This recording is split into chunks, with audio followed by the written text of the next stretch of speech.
আমারে কয় সুন্দরী তুমি কে বলে? আমার এক্সিয়েন্স স্যার ভাই, নাম কি? আবুল খায়ের। কি বলে? বলে কি সুন্দরী তুমি প্রশাসনিক ব্যবস্থা শিখাইতে আসছো আমাকে, আমি এত জায়গা চাকরি করতে আসছি, তুমি আমাকে প্রশাসনিক ব্যবস্থা শিখাইতে আসছো। এই টিপু ওরে ধর।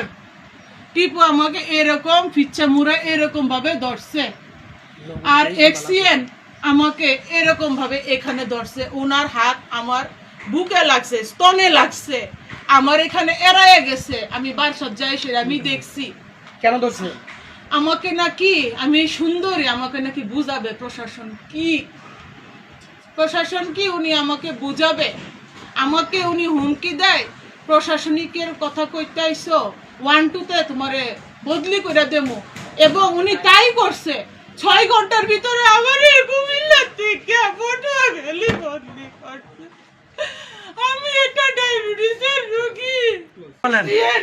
অবৈধভাবে অফিসের উপরে থাকে, আপনারা ভিডিও করেন যায় সেটা দেখেন গা। এক্সিএন অফিসের উপরে থাকে, আরো কর্মচারী উপরে থাকে। আমারে অনৈতিক ভাবে আমি বলে রূপ বলে যাইতাম।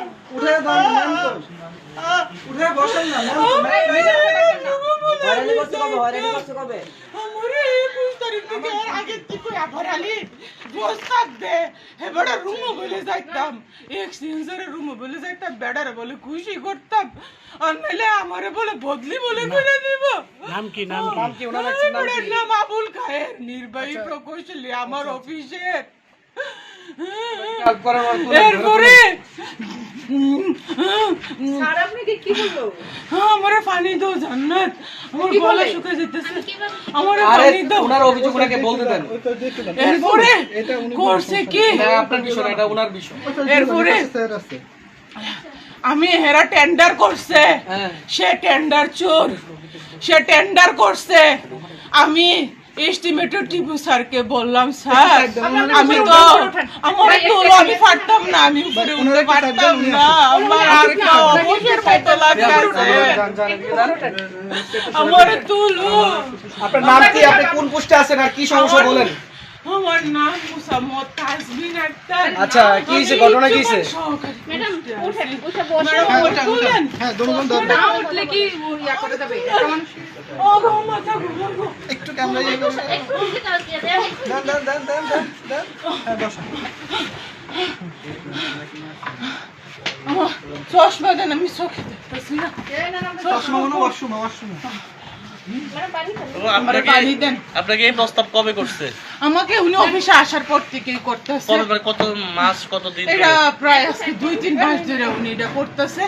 যাক, এটা যেহেতু কোনো লিখিত প্রমাণ নাই, উনি আমাকে মৌখিকভাবে বলে, উনি তো অনেক চালাক, উনি আমাকে মৌখিকভাবে বলে, এই জন্য আমি আর এটার পদক্ষেপ নিতে পারতেছিলাম না, সেই কারণে আমি চুপ ছিলাম। কিন্তু আপনার ঊর্ধ্বতন কোনো কর্মকর্তাকে জানাইছিলেন কি? না, আমার কাছে মৌখিক কোনো প্রমাণ ছিল না, লিখিত বা মৌখিক কোনো প্রমাণ ছিল না। উনি অনেক চালাক।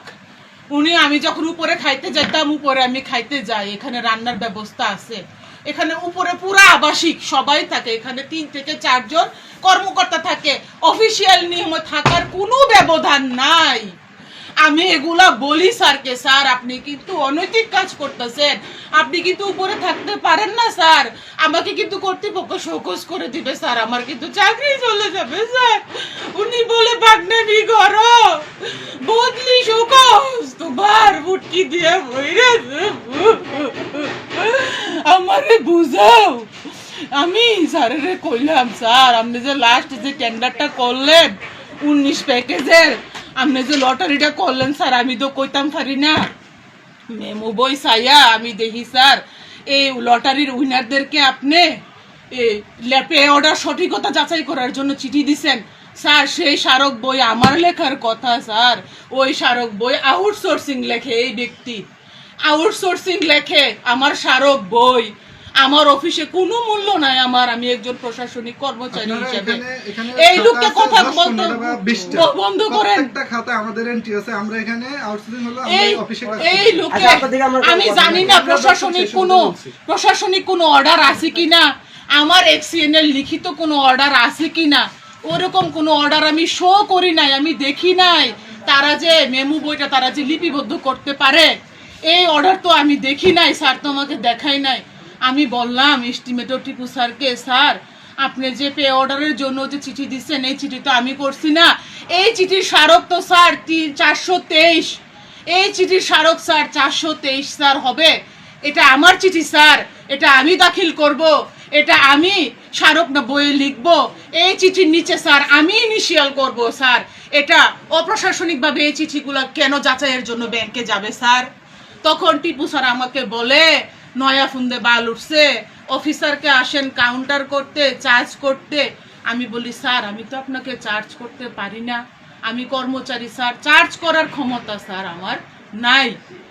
স্যার আমি প্রশাসনিকভাবে জানতে চাইছি স্যার আপনারা কেন এই টেন্ডার নোটিশ যে লটারি যে করবেন, কেন নির্বাহী প্রকৌশলীর আদেশে সই করা একটি পত্র আপনারা কেন দাখিল করেন নাই স্যার?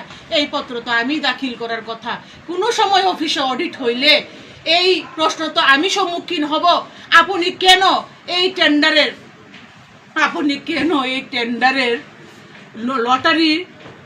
লটারি প্রকাশের তারিখটি আপনি নোটিশ বোর্ডে দেন নাই এবং কর্তৃপক্ষকে অবগত করেন নাই?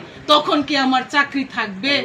আমি এখানে প্রশাসনিক দায়িত্বে আছি, আমার কি প্রশাসনিক বিষয় সম্পর্কে প্রশ্ন করার অধিকার নাই?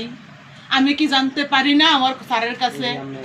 পারি কি না? আপনাকে কি হ্যারাসমেন্ট করছে? হ্যারাসমেন্ট হইছে, হ্যারাসমেন্ট হইল গিয়া সেটা কি আমি বলছে 21 তারিখে সকাল আনুমানিক 10টার দিকে এস্টিমেটর স্যারের রুমে যাই, গিয়ে আমি স্যারকে বলি স্যার আপনি যেভাবে যে টেন্ডারটা লটারিটা করে ফেললেন, আমি যে ঠিকাদারকে অবগত করলাম না, এবং উল্লেখ থাকে একটি উইনার লিস্টে এবং একটি কাগজ থাকে, ওটার মধ্যে যে উপস্থিত থাকে কে, যে ঠিকাদারগুলো যে লটারির সময় যে উপস্থিত থাকে, ওই রকম একটি আমি ধারাবাহিকতায় আসি, তাহলে বিষয়টি পরিষ্কার হবে।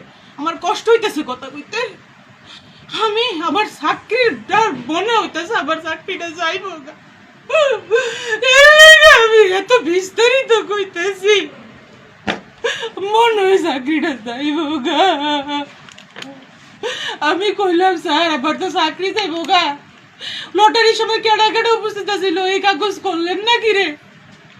আমি এই কথা কইয়া এস্টিমেটর টিপু স্যারের রুমেতে বাইরে আইছি পরে এর কুদ্দুর পরে আমার এক্সচেঞ্জ স্যারে ডাইছে, মনে হয় এমরান্ডে দিয়া 900 প্রহরী এমরান্ডে দিয়া মনে ডাহাইছে।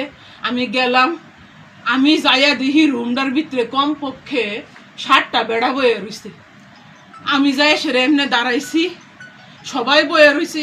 ইহানো অ্যাকাউন্টেন্টও আসিল রাসেল, আমার যতটুকু মনে পড়তেছে অ্যাকাউন্টেন্ট রাসেল আসিল, নির্বাহী প্রকৌশলী স্যার আসিল, আজগর আলী স্যার আসিল, তারপরে আর কেটা টিপু স্যার ছিল, এক্সিএন স্যারের সাথে পাশে বসা এক্সিএন স্যার ছিল, তারপরে অ্যাকাউন্টেন্ট সাহেব বসা ছিল, উনি আর আমি সেম ডেজিগনেশনের।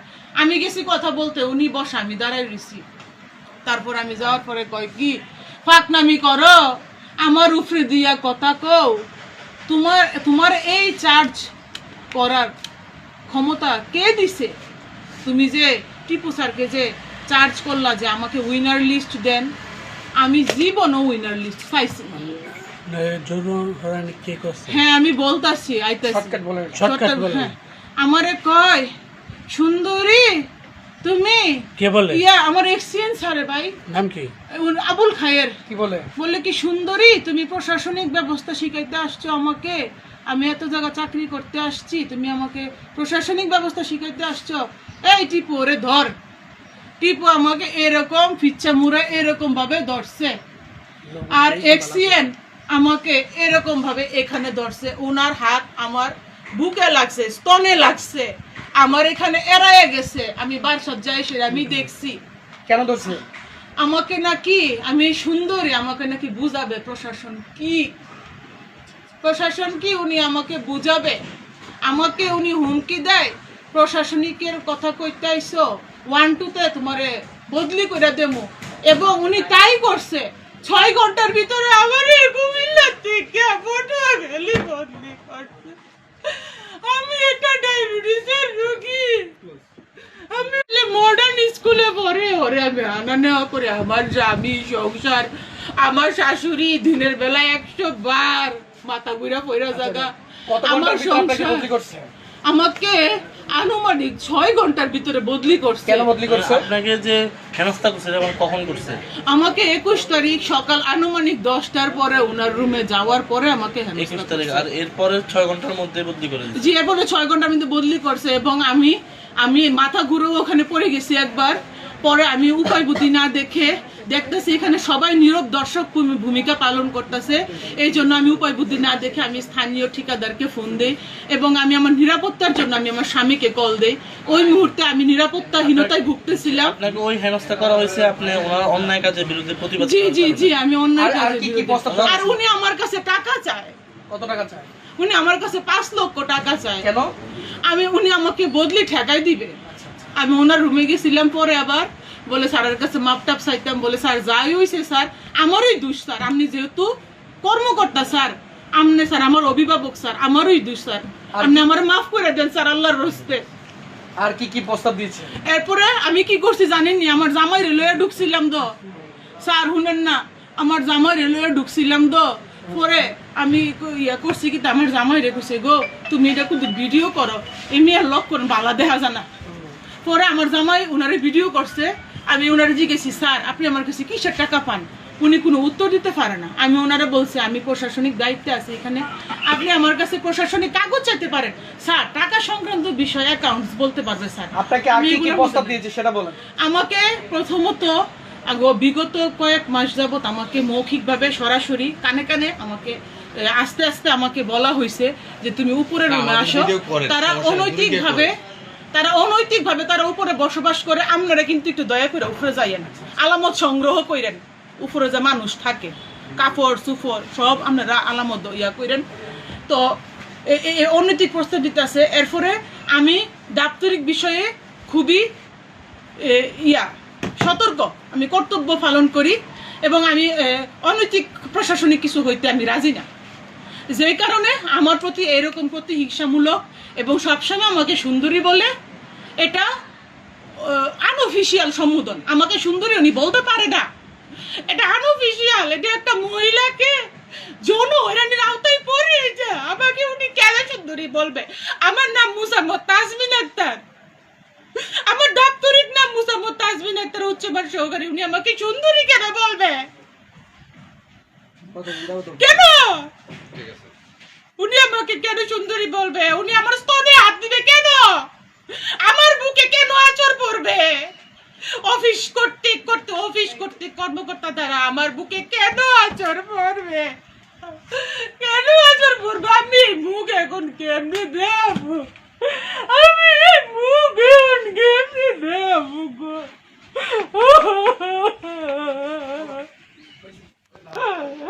আপনারা